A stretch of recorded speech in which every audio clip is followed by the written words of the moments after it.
This is the Louie Tee Network.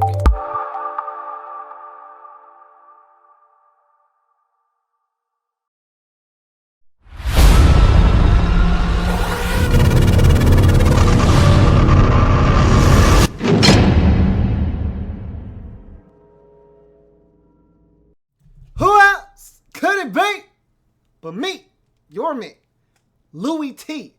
Welcome to Lockdown Coverage, week number 13 in the National Football League. Pittsburgh Steelers at home versus the New York Giants. Big matchup. Both teams need it, okay? Giants, 6-game winning streak. But I'm looking at that winning streak and I'm like, who you really beating, man? What you doing over there? Are you serious? I wasn't buying what the Giants were selling.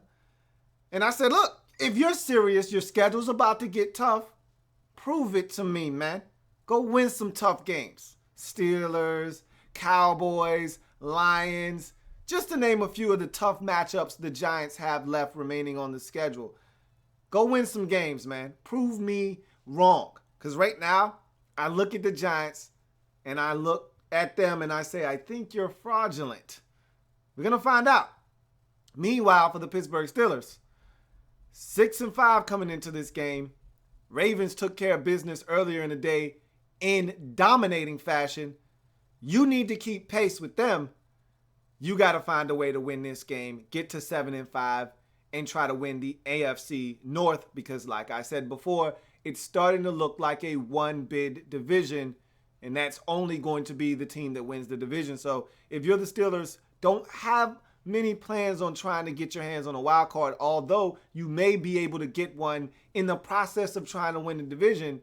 But let's just be real with ourselves. Looks like the North winner and champion may be the only one to get in from that division. So do what you need to do to find a way to win that division. So this game is going to go a long ways in determining that, especially if these two teams, Ravens and Steelers, split the season series and we start talking about common opponents and records versus those teams.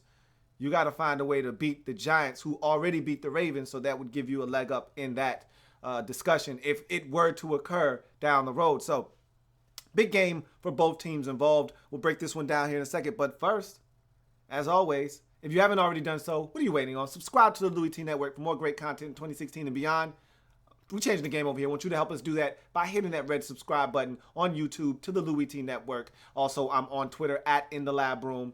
That's the Twitter handle. Go ahead and follow me on Twitter. And I'm also on Facebook. In The Lab Room is the Facebook page. Go ahead and give me a like there and a thumbs up. All of my social media platforms in that box right above, scrolling across the screen so you can't miss them. Go ahead, handle yours, man. Like, subscribe, share, all of that good stuff. And make sure you subscribe to the Louie Tee Network. That being said, let's jump into this breakdown. Giants at Steelers, big matchup for both teams. We start with the victors in this game, the Pittsburgh Steelers. It was a really good performance for them defensively, I thought. Now, they bent, but they didn't break in this game. The Giants did move the football a little bit, had some success, got into the red zone 4 times. So it's not like the Steelers were lights out defensively, as the score might indicate, but they did a good job of keeping the Giants out of the end zone. And on the money down, 4th down, the Steelers were at their best in this game. Giants were 0 of 3 on 4th downs in this game. 1 coming in the red zone, 1 coming inside the 5-yard line at that. So there were a number of big-time 4th downs that were filled by the Giants. None bigger, though, than the one inside the 5-yard line. The Giants not able to convert there and getting the turnover on down. So I thought the Steelers defensively, they're starting to get better. They're getting a little bit of pressure on the quarterback. But I think where the biggest improvement is taking place is in that secondary. Sean Davis, I thought he played the best game he's played in his rookie campaign thus far. He was flying around the football field, got his first career interception, was in the backfield, was making plays, was all over the field. He looks like he's starting to get comfortable in his role as a safety for this Pittsburgh Steelers team. Artie Burns getting more and more comfortable. William Gay playing some solid football in the slot. All of a sudden now the pieces are starting to fall into place. Still think Ross Cockrell is a little bit of a liability out there, but again, you can't fix everything overnight. But I think this secondary is starting to get a little bit better. Again, a healthy Ryan Shazier is a dangerous Ryan Shazier. Lawrence Timmons, as we know, one of the better inside linebackers in the league. So those two together are a terrible tandem. And so teams are going to have to deal with them if they are healthy. Timmons with a huge interception, another missed opportunity in the red zone. Told you the Giants were 2 of 4 in the red zone. The second miss, other than the one that they went for on fourth down, was a pick by Lawrence Timmons. Big play there, and a great return to set the Steelers up in scoring position. So I felt like the defense, they're starting to come together because we know offensively they're still figuring some things out on that side of the football. But once they get a handle of what's going on that side of the football as well, they start figuring out, okay, what can we do with Ladarius Green? How are we going to manage all of the parts that we have? Once they figure that out, they're going to be dangerous. And when they get all their stuff back, forget they got old man Williams still on the mend. I don't know if he's going to make it back or not, but they've got some stuff that they still got in storage that if they're able to get fully healthy for this stretch run. I've said all along, and I'm sticking to my story, that the Steelers are going to be the representative for the AFC in the Super Bowl. I don't know if that's going to come to fruition or not, but I'm not moving off of my stance. I said that before the season started. I still think they're going to win the AFC North. I still think that when it's all said and done, they're going to be able to get to the Super Bowl because I look at the AFC and I think it's wide open. I don't think the Patriots are a dominant team like they normally are. We know the Denver Broncos have their own share of issues. The San Diego Chargers, the Kansas City Chiefs, I think they're a team to watch out for. They're a dangerous team right now. But I think they have some deficiencies as well on the offensive side. And then, of course, the Oakland Raiders defensively aren't very good. So everyone has their own set of deficiencies. Steelers no different. They had some big-time penalties in this game. 12 penalties for over 110 yards in this game. They got to be better than that. 115 to be exact penalty yards for the Steelers in this game. Negating some big plays for them. They can't have that. They're not a good enough team. You got to take care of the football. 2 turnovers for the Steelers in this game. Roethlisberger with the interception and a huge fumble by L.Bell that gave the Giants back the football after they went for it on fourth down inside the 5 and didn't get it. A fumble about 4 or 5 plays later by Bell gave them the football back and a chance to get in the end zone, and that the Giants did to get back into this ball game. So again, it's a situation where you got to take care of the football against the better teams in the league. Could have cost them dearly. Luckily enough for them, the defense was able to bail them out time and time again in this game. Like I said, Giants 0 of 3 on fourth downs. Giants had some turnovers in this game too. Eli Manning was picked off twice. So as long as you can get away with doing that and even out the turnover margin, which the Steelers were able to do with the 2 turnovers they were able to force, you'll be able to withstand those types of mistakes. But you got to limit those, especially those penalties. Can't have that. And the Steelers, in addition to those penalties, had some drops in this game. Ladarius Green had at least 2 by himself, and he had a monster game. And this is what they've been waiting on for him. And it looks like it's been well worth the wait because he looks like a guy that's going to be a huge target for the Steelers moving forward. We know he's got a great frame, and I always say life's good when you have Ladarius Green in the game. And so you saw what they were waiting on with him and why they were so high on him once they could get him healthy, because he adds a different dimension than a Jesse James, who is a guy that can catch the football, but he doesn't scare you vertically. Ladarius Green scares you vertically because he can run, he's athletic, he's huge, so he's got a big catch radius. You know Ben Roethlisberger loves throwing the football to the tight end position. Now that's going to take some of that pressure off of Antonio Brown, because if you pay too much attention to the outside to AB, then you can get got by LG in the inside of the middle of the field. So this was a little bit of a precursor to what may be happening with this Steelers offense moving forward. A ton of L.Bell, 29 carries for him in this game. You go play action fake off of that. You can work the middle of the field with Ladarius Green, or you can take your shots to AB. But there are some opportunities here with this offense now as they start to get a little bit more complete with the tight end position now filling out. A big need for them in the middle of the field. They've been missing a middle of the field target. Now with Ladarius Green in the mix, that makes this offense a lot more dangerous. Again, Antonio Brown, they haven't been using Sammy Coates of late, but you know he's a deep threat as well. And so if they're looking to spread the field and take a shot, they've still got guys that can do that. Eli Rogers starting to get comfortable as well in the slot. And then, of course, other guys seem to chip in every now and again, like a Kobe Hamilton. You don't really know what you're going to get from those guys from week to week. But This is a dangerous Steelers offense. Know that. And so they're starting to figure some things out. They still haven't put it all together yet, but they're starting to figure some things out. And then once they do, that's going to be a tough team to stop, especially with a healthy Ben Roethlisberger under center. Defensively, I want to see them get a little bit more pressure on the quarterback. I thought they did some good things against Eli Manning, but keep in mind, Eli Manning is not going to run anywhere. You know where he is going to be once he drops back. I'd like to see them get a little bit more pressure, but the secondary is coming along. The linebackers are good. They're going to be just fine defensively, I believe. And I think that they've got something brewing for this stretch run. We're going to see. Got some tough games coming up. We'll see how the Steelers fare. But they were able to get it done in this game. Don't like the penalties. Don't like the drops. Don't like the turnovers. But they were able to overcome all of those things because defensively they bent but never broke in this game. And offensively, they did enough to control the pace of the game. Giants, terrible in time of possession. Steelers took advantage of that and was able to win this football game and get the job done at home versus a hot Giants football team, 24-14. Speaking of the Giants, let's jump into what they were able to accomplish or not accomplish in this game. This has been a, dare I say, feast or famine football team all year long. I think the biggest thing is they've been risk takers. And this was a game between two risk takers. The Steelers don't mind going for two. They don't mind going for it on fourth down. That's who they are. That's their identity. Mike Tomlin, you ask him, why'd you go for two? Or why'd you go for it on fourth down? We're trying to win the game. And so I think that what Ben McAdoo has done this season is he's been somewhat of a risk taker this season. A lot of games he's going for it on fourth down, whether it's the Eagles game, whether it's the Cincinnati Bengals game, where it pays off and you get the touchdown and that ultimately turns out to be the game-winning score in that game and the difference.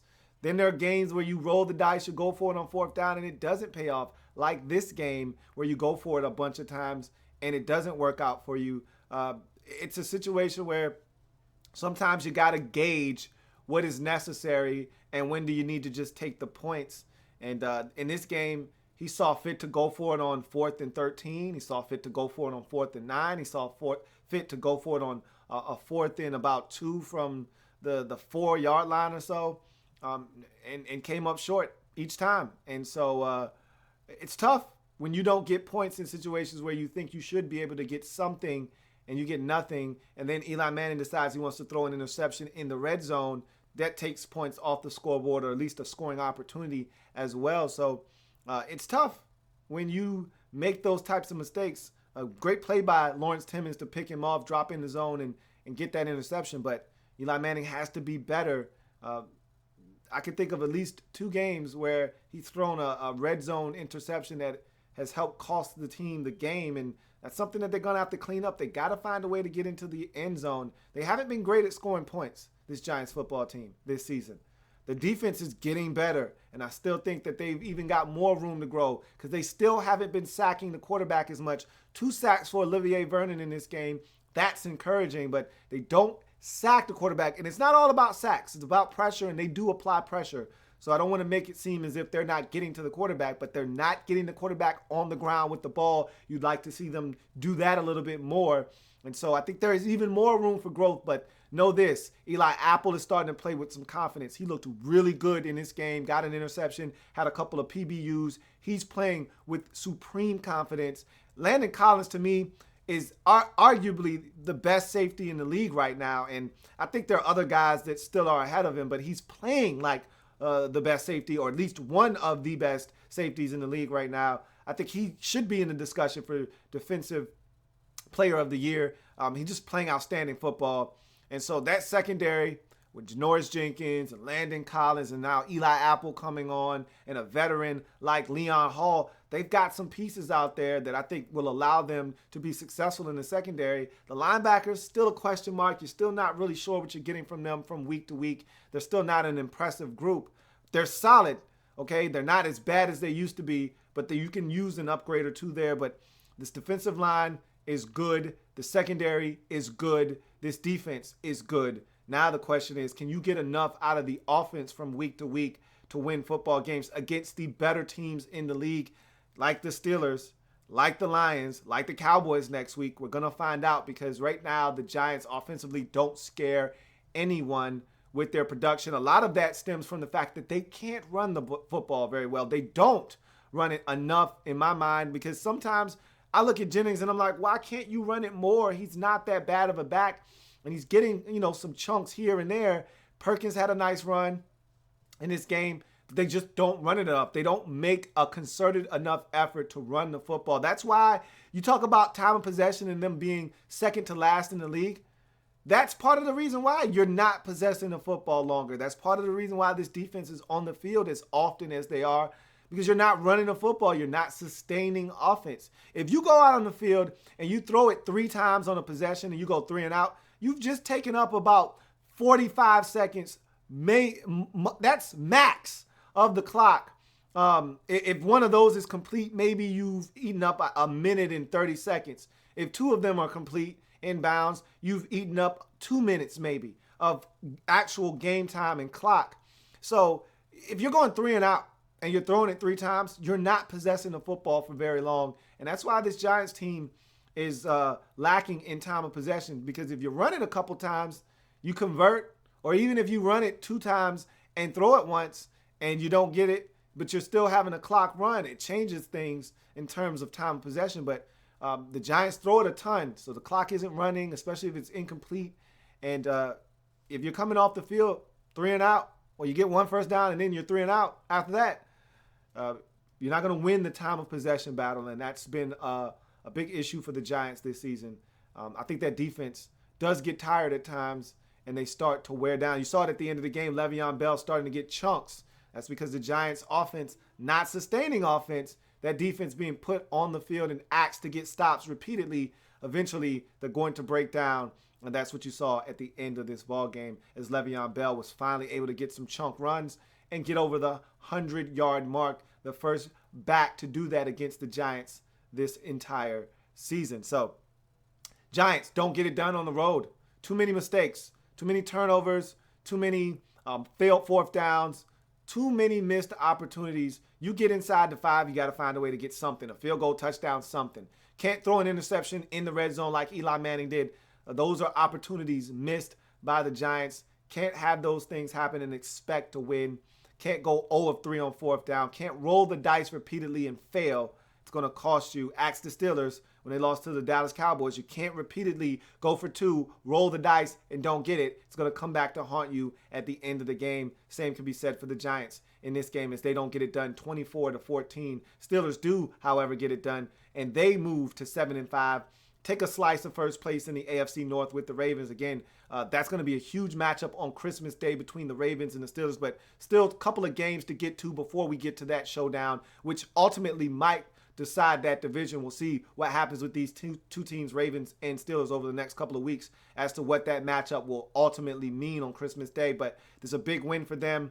They go to 7-5, set themselves up for a nice stretch run, as they've now won 3 in a row, had these Pittsburgh Steelers, after at one point being 4-5 on the season. So they've turned things around. They're starting to figure things out. They still haven't ultimately figured it out yet, but they're in the process of doing that, all the while winning, and that's the best way to do it. For the Giants, 6-game winning streak snapped. They're now 8-4 on the season. They're still right there where they want to be. They may not win this division, okay? If they have any aspirations of doing so, the next game is the one on the calendar that they must get, against the Dallas Cowboys at home on Sunday Night Football. That should be a dandy. The only blemish on the Cowboys record came to this Giants football team week 1, so they're looking to avenge that loss. So we'll see what happens in that game. But Giants still firmly planted in the playoffs right now as the number 5 seed. But don't sleep on the rest of the competition behind you. If you're the Giants, you need to find a way to win next week, because if you don't, Tampa Bay, Atlanta, all those teams playing good football, and there are other teams that are lurking in that NFC playoff race, including some teams that already have a win over you, like the Green Bay Packers, like the Washington Redskins. So don't allow those teams to catch up with you. Get a win next week. Easier said than done against the Cowboys. Should be a lot of fun, though. Let's go to your comments. Hashtag HTTR to the fullest says, Redskins so damn dumb not winning that game, just half game back of the Giants. it is what it is. The Redskins didn't take care of business. Giants did not take care of business. Jose Rivera Life says, GGG-men, not too biased opinion, 2007 repeat. Nah, because you know what? With the 2011 and the 2007 teams, they got hot at the end of the season. And not to say that the Giants can't get hot right now, but the Giants played their best football in the middle of the season in that 6-game winning streak. Now it's about to get real. And that's why I said I wasn't sold on this team, because now we're going to really find out who they are. And if they end up winning 2 out of the next 3 games, okay, and then I stand corrected and this Giants team is serious and they might have a little bit of a run in them come playoff time. But if they drop the next 3 out of 4, which I think is a real possibility, then they are who I thought they were. We're going to find out, because I'm not convinced that this offense has it fully together. And I do think this defense is good enough, but I'm not sure if the offense is. And so you're not getting anything out of special teams unless Odell Beckham Jr. is back there on punt returns. So I think that this is a team that could lose 2 out of the 3 phases of the game every week, offense and special teams, because they're not very good on either one of those to me right now. So we'll see what happens with this Giants football team as they drop to 8-4 with the loss. Steelers get to 7-5 with the 24-14 win over the New York Giants. If it happens in the National Football League, whether big or small, we cover it all here on Lockdown Coverage. Giants drop to 8-4. Steelers move and improve to 7-5. Get a share of first place in the AFC North division with the Baltimore Ravens. We'll see what happens with those teams moving forward, and we'll see what happens with the Giants as they've got a huge NFC East showdown with the Dallas Cowboys on Sunday Night Football. If they have any aspirations of still obtaining the NFC East, they must sweep the Dallas Cowboys. We'll see what happens in that game. Remember, we're changing the game one live feed at a time. Your man Louie T's got this entire National Football League covered like a blanket. And speaking of which, got one more game to break down from Week 13's Sunday slate. San Diego Superchargers taking on the Tampa Bay Buccaneers. Can't wait to watch and break that one down. I'll see you in about an hour with the results of that football game. Until then, have a good one. See you a little bit later on.